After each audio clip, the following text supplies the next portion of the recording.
Hi hello ഇന്നാണെങ്കിലേ ഉള്ളിയൊന്ന് ചേർക്കത്ത് നല്ല അടിപൊളി ഒരു ചാളമീൻ പുളി വയ്ക്കാം. അതിന് വേണ്ടി ചട്ടി അടുപ്പിലേക്ക് വെച്ച് കൊടുത്തിട്ടുണ്ട്. ഒരു 3 ടേബിൾ സ്പൂണോളം വെളിച്ചെണ്ണ ഒഴിച്ച് കൊടുക്കാം. വെളിച്ചെണ്ണ കുറച്ച് അത്യാവശ്യം വേണ്ടി വരും. അപ്പോൾ വെളിച്ചെണ്ണ ഒഴിച്ച് കൊടുത്തതിന് ശേഷം എണ്ണ നന്നായിട്ടൊന്ന് ചൂടായി വരുമ്പോൾ അതിലേക്ക് 1 ടീസ്പൂൺ വെളുത്തുള്ളി ചതച്ചതും 1 ടീസ്പൂൺ ഇഞ്ചി ചതച്ചതും കൂടി ചേർത്ത് കൊടുക്കാം. ഇനി ഇത് നന്നായിട്ട് എണ്ണയിൽ കിടന്നൊന്ന് മൂത്ത് വരണം.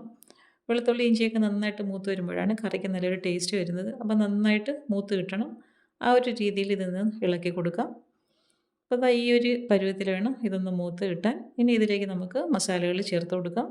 അപ്പോൾ ഇതിലേക്ക് വേണ്ടത് കാശ്മീരി മുളക് പൊടിയാണ്. അത് സാധാ മുളക് പൊടി ചേർത്ത് കൊടുക്കുന്നില്ല. നന്നായിട്ട് മൂത്ത് വരുന്ന സമയത്ത് ഒരു 3 ടേബിൾ സ്പൂണോളം കാശ്മീരി മുളക് പൊടി ചേർത്ത് കൊടുക്കുന്നുണ്ട്.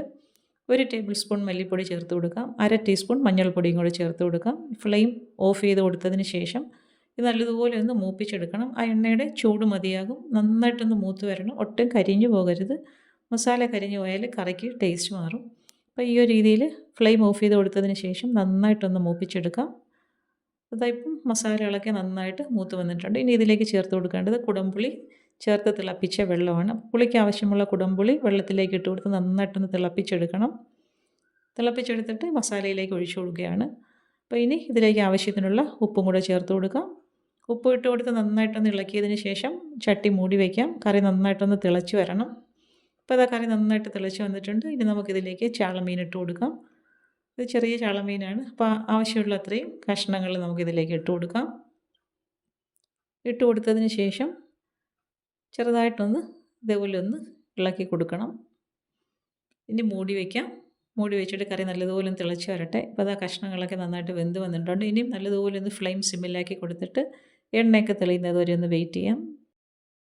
അതിന് മുന്നേ ഇതിലേക്ക് കുറച്ച് ഉലുവാപ്പൊടിയും കൂടെ ചേർത്ത് കൊടുക്കണം. കറിക്കൊരു നല്ലൊരു മണം കിട്ടാൻ വേണ്ടിയാണ്. അപ്പോൾ ഒരു നുള്ളു ഉലുവാപ്പൊടിയും കൂടെ ചേർത്ത് കൊടുക്കാം. ഉലുവാപ്പൊടിയും ചേർത്ത് കൊടുത്തിട്ട് ജസ്റ്റ് ഒന്ന് ഇളക്കി കൊടുക്കാം. ഇളക്കി കൊടുത്തതിന് ശേഷം ഫ്ലെയിം നല്ലതുപോലെ സിമ്മിലാക്കി കൊടുത്തിട്ട് എണ്ണ തെളിയുന്നത് വരെ ഒന്ന് വെയിറ്റ് ചെയ്യാം. അപ്പോൾ അത് നന്നായിട്ട് ഇളക്കി കൊടുത്തിട്ടുണ്ട്. ഇനി മൂടി വയ്ക്കാം. അതായത് കണ്ടില്ലേ, കറി നന്നായിട്ട് സെറ്റായി വന്നിട്ടുണ്ട്. നല്ല അടിപൊളി ടേസ്റ്റാണ്. അപ്പോൾ ചാളമീൻ ഈ ഒരു രീതിയിൽ കറി വെച്ച് നോക്കൂ. അപ്പോൾ ഇന്ന് ഇത്രയേ ഉള്ളൂ. വീണ്ടും അടുത്ത വീഡിയോയിൽ കാണാം.